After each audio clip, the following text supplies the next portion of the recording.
بسم اللہ الرحمن الرحیم۔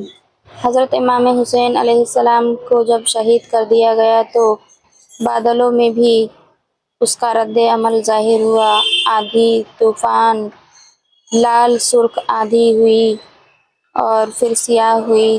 تھوڑی دیر کے بعد آندھی کا زور کم ہوا، سیاہی دور ہوئی، گرد و غبار جس نے فضا کو تیرہ و تار کر دیا تھا چھپنے لگا۔ آخر رفتہ رفتہ ساکن ہو گئی، مطلع صاف ہو گیا، آفتاب پھر نکل آیا۔ اب عصر کا وقت آ گیا تھا۔ آندھی کا طوفان شروع ہونے سے خفیوں کی جان میں جان آئی۔ خیال تھا کہ قدرت کی اس تنبیہ کے بعد جفا پیشہ اور ستمگر اپنے ظلم ناروا پر پشیمان ہوں گے اور آئندہ ایسی حرکت نہ کریں گے جس سے قدرت کو پھر جوش آ جائے، جلال الہی پھر قہر کی صورت میں نمودار ہو۔ لیکن خفی رسول اللہ صلی اللہ علیہ وسلم کے نواسہ کو شہید کر چکے تھے، باغ نبوت کو تاراج کر ڈالا تھا۔ ان کے دلوں میں خوف خدا باقی نہ رہا تھا۔ وہ مزید ظلم و ستم کر کے خدا کے انتقام کو بیدار کرنے کی کوشش کر رہے تھے۔ چنانچہ شمر لعین اپنے چند سواروں کو لے کر امام حسین علیہ السلام کے کیمپ میں جا پہنچا۔ سیدانیہ اس ملعون اور اس کے ناوقار ساتھیوں کو دیکھ کر خوفزدہ ہو گئیں۔ ان کا ڈرنا حق بجانب تھا۔ جو لوگ اس قدر سنگ دل اور شفاق تھے کہ انہوں نے بڑوں کے علاوہ بچوں کو بھی شہید کر دیا تھا، نیز جنہوں نے امام مظلوم علیہ السلام کے قتل سے زریغ نہ کیا، وہ نامعلوم اس وقت کیا ظلم و ستم کریں۔ حضرت امام حسین علیہ السلام کی شہادت نے حرم اہل بیت کے آنکھوں میں دنیا تیرہ و تار کر دی تھی۔ انہیں اب زندگی کی پرواہ نہیں رہی تھی۔ ہاں مگر ایک چیز تھی اور وہ اپنا ناموس تھا۔ وحشی اور درندہ صف خفیوں سے انہیں خوف تھا کہ کہیں وہ لوگ ان کے ننگ و ناموس پر بھی ڈاکہ نہ ڈالیں۔ جب شمر لعین خیموں کے قریب پہنچا تو حضرت زینب رضی اللہ عنہا نے اس بدکش سے کہا، شمر لعین اب کیا ارادہ ہے؟ شمر لعین نے حضرت زینب رضی اللہ عنہا کے چہرہ کی طرف دیکھا۔ ان کے چہرہ اقدس سے جلال ظاہر ہوتا تھا۔ اگرچہ شمر ایسا وحشی تھا جو کہ مرعوب ہونا نہ جانتا تھا، مگر اس وقت رسول اللہ صلی اللہ علیہ وسلم کو جوش و جلال میں دیکھ کر وہ کچھ خوفزدہ ہو گیا۔ اس نے کہا، میں مال و اسباب لوٹنے کے لیے آیا ہوں۔ حضرت زینب رضی اللہ عنہا نے کہا، افسوس اے شمر، تجھے دولت کی محبت نے اندھا کر دیا۔ تو نے آج باغ نبی صلی اللہ علیہ وسلم کو تاراج کر ڈالا۔ ہم نے نہ پہلے دولت سے محبت کی ہے نہ اب کریں گے۔ جو کچھ ہمارے پاس ہے وہ تو سب لے لے۔ شمر لعین نے خیموں میں گھس گھس کر لوٹ مار شروع کر دی۔ جو کچھ دولت اور سامان ہاتھ لگا سب لے لیا، ایک تن کا بھی نہ چھوڑا۔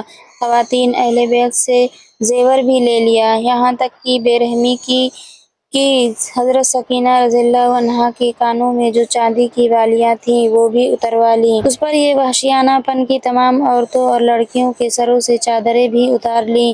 وہ خواتین اور سیدانیاں جنہیں چشم فلک نے کبھی برہنہ سر نہ دیکھا تھا، اس وقت ننگے سر ہو گئی تھیں۔ افسوسناک امر یہ ہے کہ کسی غیر نے نہیں بلکہ ان کے قریبی رشتہ دار ہی نے انہیں لوٹا اور ننگے سر کیا۔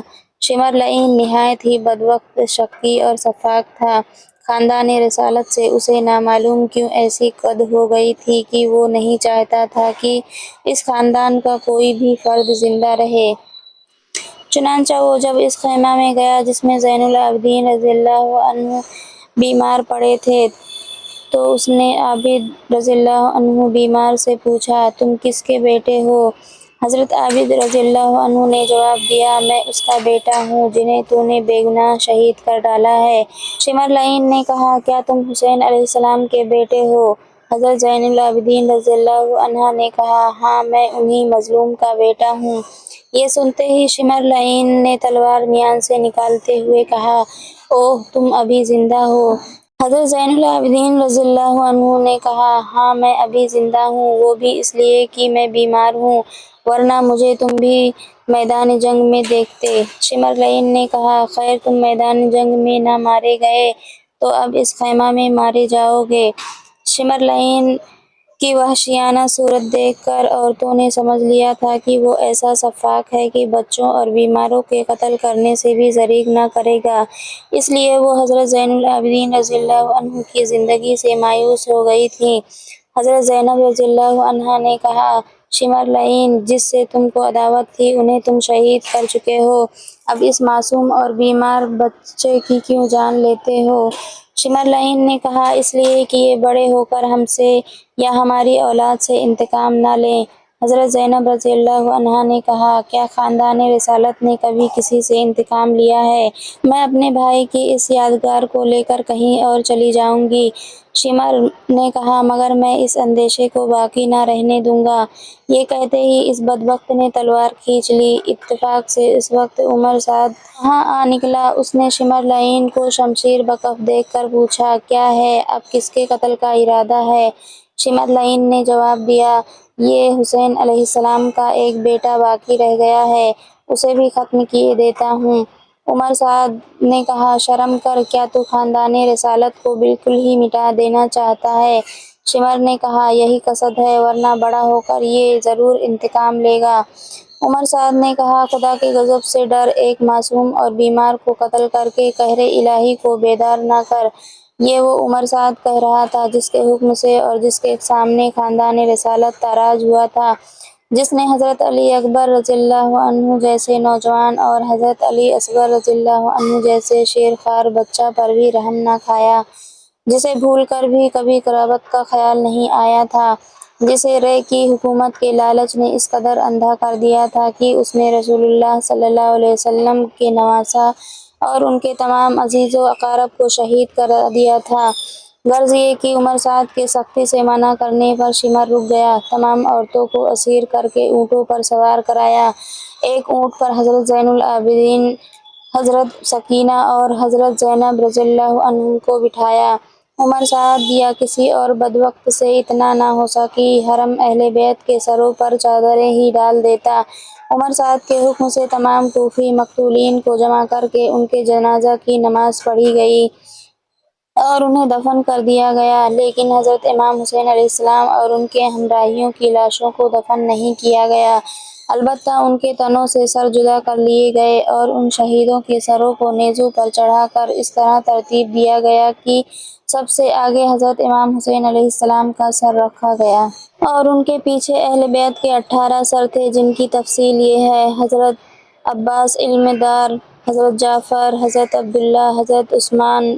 ان چاروں کی والدہ کا نام ام النبیین بنت حرام تھا، جو کہ شمر کی بہن تھی، گویا یہ چاروں شمر کے بھانجے تھے۔ محمد رضی اللہ عنہ یہ ام الولد کے بیٹے تھے۔ ابو بکر، ان کی والدہ کا نام لیلہ بنت مسعود وارمینا تھا۔ یہ سب یعنی 6 کے 6 حضرت علی مرتضیٰ کے کرم اللہ وجہہ کے بیٹے یعنی حضرت امام حسین علیہ السلام کے سوتیلے بھائی تھے۔ حضرت علی اکبر، ان کی والدہ کا نام لیلہ بنت مرہ ثقفی تھا۔ حضرت عبداللہ، ان کی والدہ کا نام رباب بنت امر القیس کلبی تھا۔ یہ دونوں حضرت امام حسین علیہ السلام کے بیٹے تھے۔ حضرت ابو بکر، حضرت عبداللہ، حضرت قاسم رضی اللہ عنہم یہ تینوں حضرت امام حسین علیہ السلام کے بیٹے تھے اور حضرت امام حسین علیہ السلام کے بھتیجے حضرت اون، حضرت محمد، حضرت عبداللہ بن جعفر طیار کے بیٹے حضرت جعفر طیار حضرت علی رضی اللہ عنہ کے بھائی تھے، یعنی حضرت زینب رضی اللہ عنہ کے فرزند اور حضرت امام حسین رضی اللہ عنہ کے بھانجے تھے۔ حضرت جعفر، حضرت عبداللہ، حضرت عبد الرحمن، حضرت عقیل رضی اللہ عنہ کے بیٹے تھے۔ یہ حضرت عقیل رضی اللہ عنہ بھی حضرت علی رضی اللہ عنہ کے بھائی تھے، جو کسی وجہ سے ناراض ہو کر حضرت علی رضی اللہ عنہ سے حضرت امیر معاویہ کے پاس چلے گئے تھے۔ حضرت عبداللہ رضی اللہ عنہ حضرت مسلم بن عقیل کے بیٹے تھے۔ حضرت محمد، حضرت سعید بن عقیل رضی اللہ عنہ کے بیٹے تھے۔ ان سروں کو لے کر عمر سعد اپنے لشکر کے دشت کربلا سے رخصت ہو گیا۔ رات بھر حضرت امام حسین علیہ السلام اور ان کے ہمراہیوں کی لاشیں دشت کربلا میں بے گور و کفن پڑی رہیں۔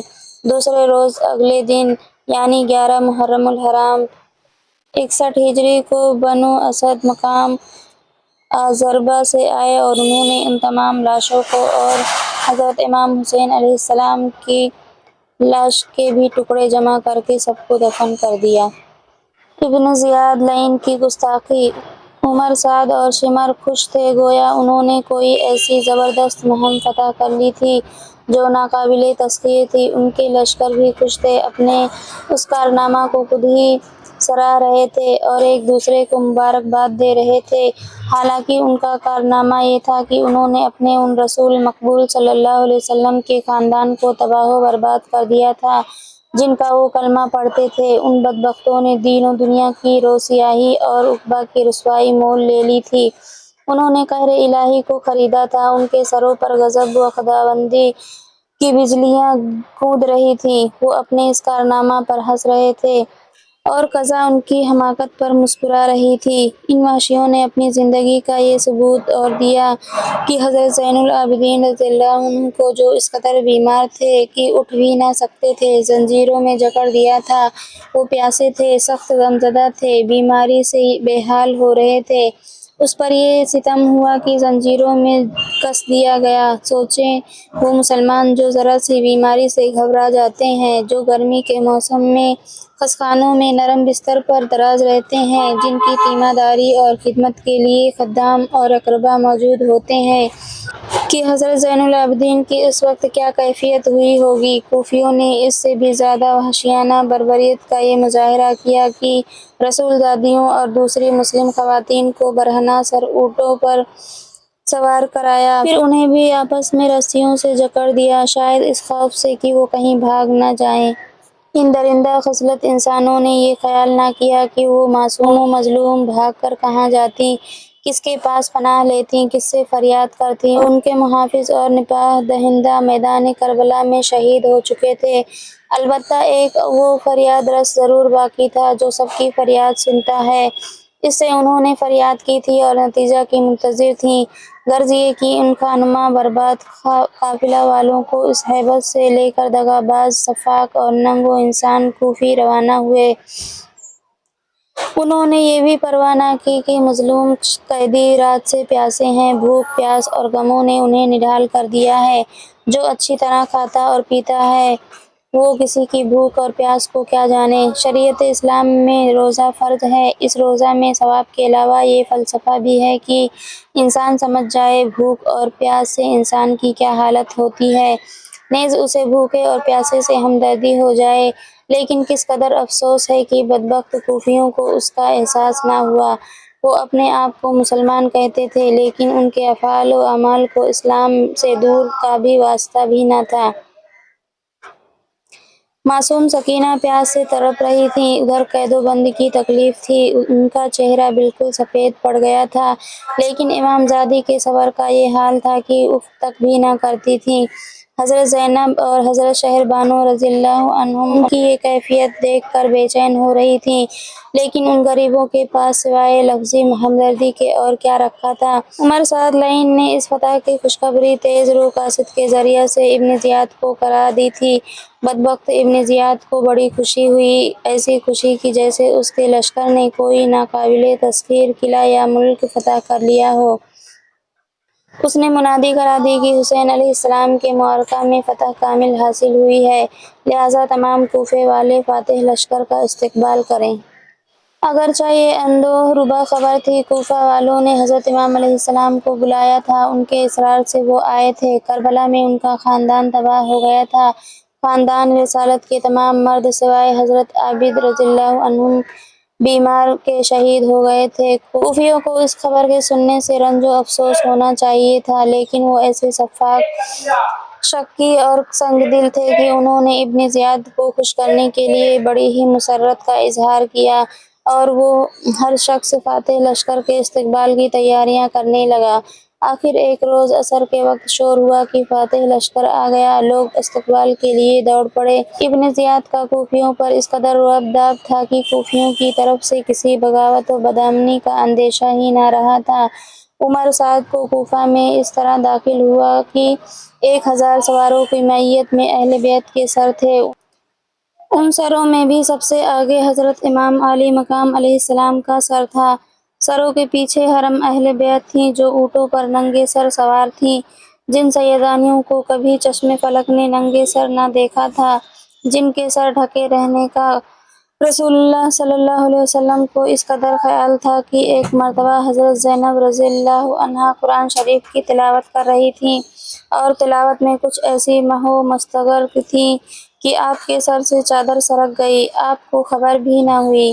اتفاق سے اسی وقت حضور صلی اللہ علیہ وسلم تشریف لے آئے۔ آپ نے اپنے ہاتھ سے ان کا سر ڈھک دیا۔ آج وہی حضرت زینب رضی اللہ عنہا اور تمام سیدانیاں ننگے سر کوفہ کے گلی کوچوں میں تشہیر کی جا رہی ہیں۔ بیچاریاں شرم سے سر جھکائے ہوئے تھیں۔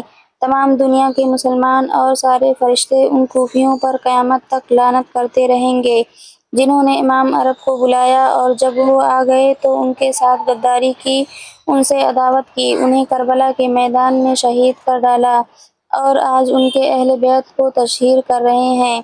چونکہ اہل بیت کی یہ تشہیر نہایت ہی شرمناک طریقہ پر ہوئی، ہمارا قلم اس المناک واقعہ کو بیان کرتے ہوئے پھٹ گیا ہے، لہٰذا ہم اس رنجیدہ واقعہ کو بتفصیل نہیں لکھ سکتے۔ بس یہ سمجھ لیں کہ سارے شہر میں پھرا کر انہیں دارالامارت میں لایا گیا۔ ابن زیاد نے آج اپنا دربار آراستہ کیا۔ کوفہ کے تمام معزز امیر اور سربراوردہ لوگ حاضر دربار تھے۔ سب قرینہ سے اپنی اپنی جگہ بیٹھے تھے۔ سب سے پہلے عمر سعد، شمر ابن شیش، عمرو بن الحجاج اور دوسرے سرداران لشکر دربار میں حاضر ہوئے۔ ابن زیاد نے ان کے کارنامے کی تعریف کر کے ان کی حوصلہ افزائی کی۔ امام حسین علیہ السلام کا سر مبارک تشت میں رکھ کر ابن زیاد کے سامنے پیش کیا گیا۔ اس وقت اس کے ہاتھ میں ایک چھڑی تھی۔ اس بدبخت نے سید الشہداء کے دانتوں پر چھڑی لگا کر کہا، تم نے نافرمانی کی، آخر سزا پائی۔ اس کی اس وحشیانہ حرکت دیکھ کر کسی کوفی کو بھی حرارت نہ آئی۔ حاضرین دربار میں زید بن ارقم ایک صحابی بھی تھے۔ اس کی یہ نامناسب حرکت دیکھ کر ان سے ضبط نہ ہو سکا اور انہوں نے جوش میں آ کر کہا، اے ابن مرجانہ، یہ گستاخی نہ کر۔ حضور صلی اللہ علیہ وسلم نے ان دندان مبارک کو بارہا بوسے دیے ہیں۔ عبید اللہ کو غصہ آ گیا اور گرج کر کہا، اے ابن ارقم، تمہاری اس گستاخی کی سزا قتل ہے۔ زید نے کہا، تیری اس گستاخانہ حرکت کو دیکھنے سے یہی اچھا ہے کہ اہل ایمان قتل ہو جائیں۔ ابن زیاد نے کہا، بخدا میں تمہیں ابھی قتل کرا دیتا، مگر اس لیے چھوڑے دیتا ہوں کہ تم رسول اللہ صلی اللہ علیہ وسلم کے صحابی ہو۔ ابن ارقم نے کہا، کس قدر افسوس ناک بات ہے کہ تو رسول اللہ صلی اللہ علیہ وسلم کے صحابی کا تو احترام کرتا ہے اور ان کے جگر گوشہ کو شہید کرا دیا۔ کیا تو بھی انسان ہے؟ یہ کہتے ہی وہ اٹھ کھڑے ہوئے۔ ابن زیاد کو ان کی صاف گوئی پر غصہ تو بہت آیا، لیکن وہ اس مصلحت سے پی گیا کہ کہیں وہاں بیٹھے ہوئے دوسرے لوگوں کو بھی جرأت حرارت نہ آ جائے۔ حالانکہ کوفی اس قدر نامراد اور بزدل تھے کہ ان میں غیرت، حمیت اور حرارت کا نام بھی نہ تھا۔ پھر بھی ابن زیاد نے کہا، حسین علیہ السلام نے جو کچھ کیا اس کی سزا پائی۔ ابن ارقم نے کہا، بخدا تم نے ایسا فعل شنیع کیا ہے کہ قیامت تک مورود لعنت رہے گا۔ تو نے خاندان رسالت کو تباہ کر دیا، عزت حسین علیہ السلام کو تاراج کیا ہے۔ تیری اور تیرے خاندان کی تباہی بھی قریب ہے۔ ایسا عبرتناک انجام ہوگا کہ دوسرے سرکس کانپ جائیں گے اور تیرے ننگ و ناموس کی دھجیاں اڑ جائیں گی۔ انہوں نے درباریوں سے مخاطب ہو کر کہا، اے کوفیو، تم بڑے ہی مکار اور بے غیرت ہو۔ حسین علیہ السلام شہید ہو گئے اور تمہیں غیرت و حرارت نہ آئی، تم پر لعنت ہے۔ یہ کہتے ہی ابن ارقم رضی اللہ عنہ وہاں سے اٹھ کر چلے گئے۔ ابن زیاد ہکا بکا دیکھتا رہا۔ اسے نظر آ گیا کہ اس نے جو فعل شنیع کیا ہے، قدرت اس کا انتقام لیے بغیر نہ رہے گی۔ اس کے دل پر ایک نامعلوم خوف طاری ہو گیا۔ اس نے اسیران اہل بیت کے ساتھ نیک سلوک کرنے کا حکم دیا، سروں کو اپنے پاس سے ہٹوا دیا اور شمر ذی الجوشن کو حکم دیا کہ وہ اہل بیت کے سروں اور قیدیوں کو لے کر دمشق میں جائے اور یزید کے سامنے پیش کرے۔ اسی وقت اس نے دربار برخاست کر دیا اور اسے یہ محسوس ہوا کہ اس نے اسلام ہی کے خلاف نہیں بلکہ فی الحقیقت انسانیت کے بھی خلاف حرکت کی ہے اور قہر الہی کو دعوت دی ہے۔